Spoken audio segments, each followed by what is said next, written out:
Stop what you are doing, because in the last 12 hours, two things happened that have brought this war to the single most dangerous moment since the first bomb fell 15 days ago. And I mean that precisely, not dramatically, precisely. Trump just bombed the military defenses of Iran's most important oil terminal and then warned the oil itself could be next.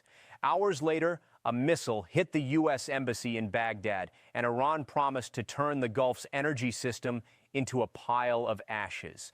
Moment one, Donald Trump personally directed the United States military to execute what he called one of the most powerful bombing raids in the history of the Middle East on an island called Kharg, an island that most Americans have never heard of, an island that is 15 miles off the coast of Iran in the Persian Gulf, an island that is 5 miles long and looks like nothing on a map.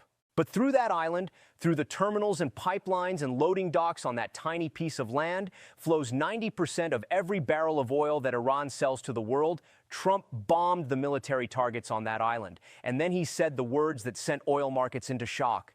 He said for reasons of decency, he had chosen not to wipe out the oil infrastructure for now. And then he said if Iran does anything to interfere with ships in the Strait of Hormuz, he will immediately reconsider that decision for now. Immediately reconsider, two phrases, the most consequential two phrases spoken by any world leader since this war began. Moment two, Iran's response came within hours, not from a diplomat, not from a foreign minister, from the Iranian military directly. Their exact words were this: oil and energy infrastructure owned by U.S.-linked firms will immediately be destroyed and turned into a pile of ashes if the United States strikes Iranian oil facilities. A pile of ashes, that is Iran's answer to for now. And then before sunrise this morning, a drone struck the United States Embassy compound in Baghdad. An AFP journalist watched smoke rise from the complex. A missile hit the helipad inside the embassy walls. The largest American diplomatic facility in the world was struck while you were sleeping on day 15 of a war that Trump said was over in the first hour. Let me give you every piece of what this day means, because the details change everything about where this war goes in the next 48 hours. Start with Kharg Island, because you need to understand exactly what was struck and exactly what was not struck before you can understand why both matter equally. Trump said in a Truth Social post that he directed U.S. Central Command to carry out a bombing raid, hitting military targets on Iran's Kharg Island. Moments ago, at my direction, the United States Central Command executed one of the most powerful bombing raids in the history of the Middle East and totally obliterated every military target in Iran's crown jewel, Kharg Island. The U.S. president also said he had chosen not to wipe out the oil infrastructure on the island. The move comes as Brent crude oil futures closed above $100 a barrel for a second consecutive day. According to Iran's Fars news agency, the U.S. operation tried to damage the Army's defenses, the Josh Naval Base, the airport control tower, and the helicopter hangar of the Iran Continental Shelf Oil Company.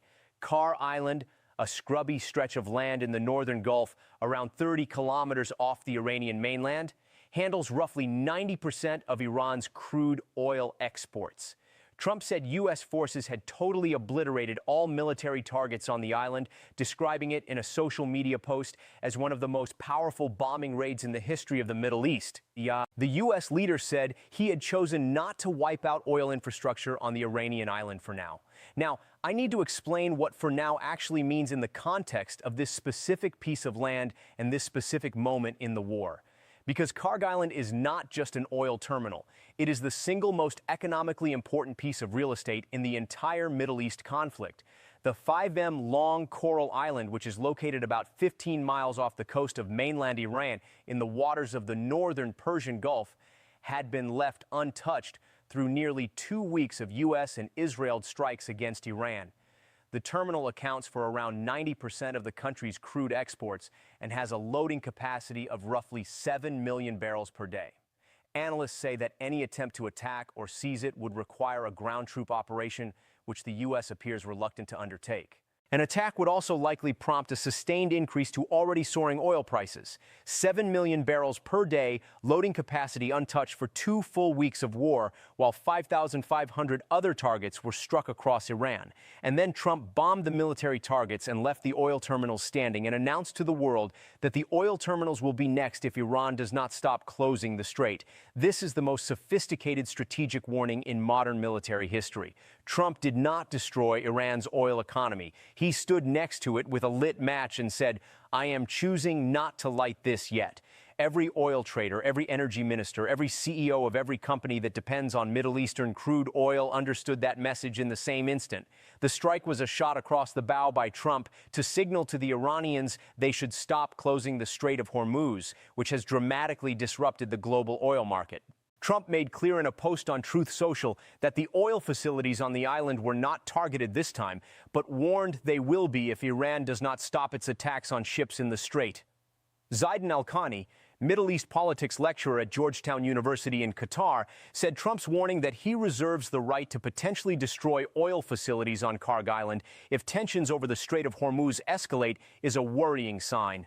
Both sides remain stubborn, and the global economic implications may be even more severe than the situation on the ground suggests. With energy supplies and fuel prices across the West and the world heavily affected by attacks on critical infrastructure, he told Al-Azhar, both sides remain stubborn. That is a Georgetown University Middle East expert saying in plain academic language what every viewer watching this already feels. Nobody is backing down.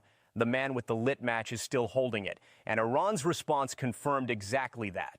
The Iranian military said that oil and energy infrastructure owned by U.S.-linked firms would be immediately destroyed and turned into a pile of ashes if the United States struck its oil facilities. According to Iranian media, Iran threatened Saturday to reduce U.S.-linked oil facilities to a pile of ashes as the 2-week-old Middle East war spilled over into a global oil price crisis. Now, let me explain exactly what a pile of ashes means in concrete economic terms for every American watching this video, because this is not an abstract threat. This is a specific promise to destroy specific things that have specific values that will have specific consequences for your gas tank and your grocery bill. U.S.-linked oil facilities in the region include Saudi Aramco's Abqaiq processing facility, which processes 7% of the world's daily oil supply. They include the Ras Tanura terminal in Saudi Arabia, the largest oil export terminal on Earth. They include offshore platforms in the UAE, Bahrain, and Kuwait. They include facilities operated by companies like ExxonMobil, Chevron, BP, Shell, and Total Energies across the Gulf. If Iran turns those facilities into a pile of ashes, the global oil market does not face a price spike. It faces a structural collapse that no strategic petroleum reserve release can fix. Because strategic reserves cover days of supply, destroying Abqaiq would remove 7% of daily global supply for months, possibly years. Iran's threat to the Strait of Hormuz cannot be fixed by releasing oil from strategic petroleum reserves. That is CNBC's energy analysts saying clearly that the tools Trump has already used, the strategic reserve release, the diplomatic pressure, the market reassurances, none of them work if this escalates to the next level. Now, let me tell you about Baghdad.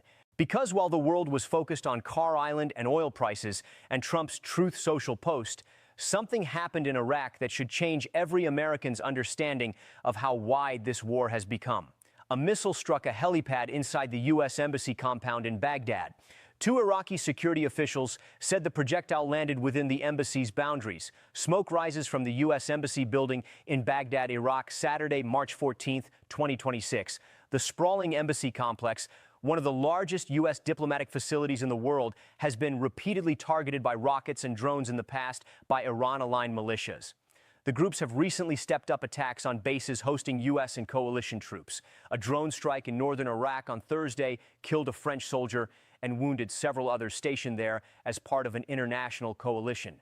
A French soldier dead in northern Iraq, killed by an Iranian-backed drone strike. France is a NATO member, and a NATO member soldier was killed in this war on Thursday. That fact received almost no coverage because Kharg Island dominated every headline Friday night. But a French soldier died in Iran's proxy war on the same week that Trump bombed Kharg Island, and Iran threatened to turn the Gulf into ashes. An airstrike hit a house in Iraq's capital, Baghdad, early Saturday, killing at least one person. The strike in Baghdad's Kharg district also wounded 2 people. In a statement, the Iraqi military condemned the strike as a blatant violation of all humanitarian values and a disregard for international conventions. The Iraqi military condemning an American strike in its own capital on its own civilians. Iraq, the country America spent 20 years in, the country America was supposed to have built into a partner, is now publicly condemning American strikes on its soil, while Iran-backed militias use its territory to attack the American embassy.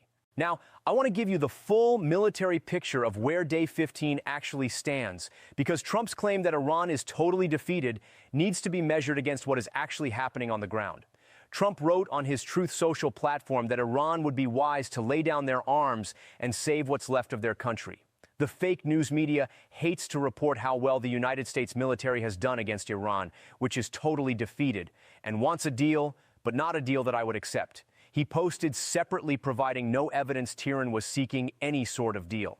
Providing no evidence Tehran was seeking any sort of deal. That parenthetical is the most important 4 words in that entire paragraph. The Associated Press, in its own factual news report, noted that Trump's claim that Iran wants a deal came with no evidence. None. And the same day, Trump posted that Iran struck the American embassy in Baghdad, threatened to turn Gulf oil facilities into ashes, and launched another wave of missiles at Gulf states. Despite facing superior U.S. and Israeli firepower, Iran has retaliated with missile and drone attacks against at least 10 countries. Tehran has also squeezed the world economy by threatening to strike oil tankers on the Strait of Hormuz, bringing traffic to a virtual halt on a route that normally carries 1 of 5 IF of global oil supplies. 10 countries. Iran has attacked 10 countries in 15 days.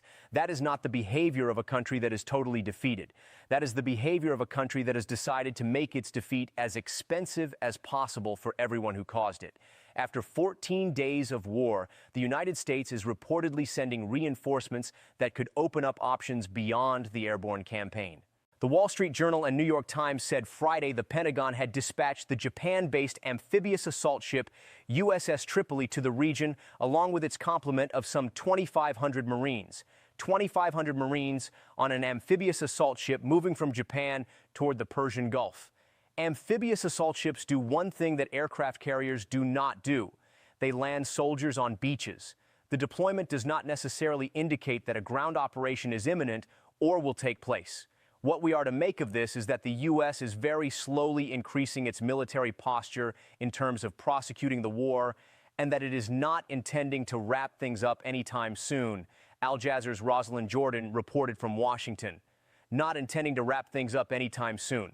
Al Jazeera's Washington correspondent reporting from outside the White House, saying the U.S. has no timeline for ending this war. On the same day, Trump said Iran is totally defeated. Now, I want to give you the Qatar story because it happened this morning and it is being reported live, and it shows exactly how far Iran's reach still extends on Day 15. Qatar's Interior Ministry said Saturday that it was evacuating a number of key areas as Iran presses its retaliatory air campaign against Gulf countries. It said it intercepted 2 missiles after blasts were heard in the capital Doha. In Doha's central Musharraf district, some residents received phone alerts telling them to evacuate the area immediately to the nearest safest place as a temporary precaution. Evacuate immediately. Those words went to civilians' phones in central Doha.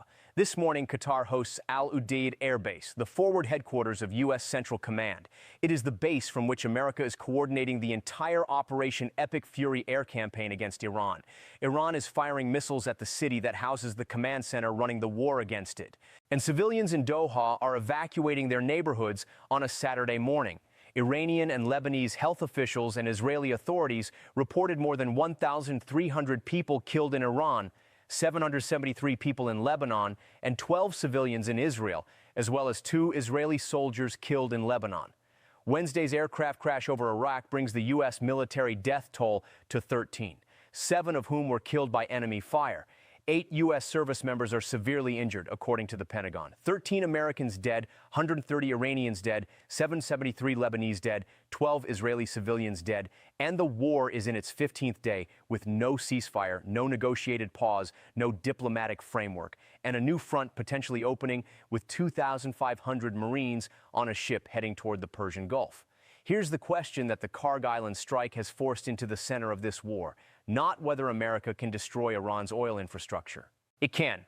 7 million barrels per day of loading capacity is not a hardened military target, it is a terminal. Bombs find terminals easily.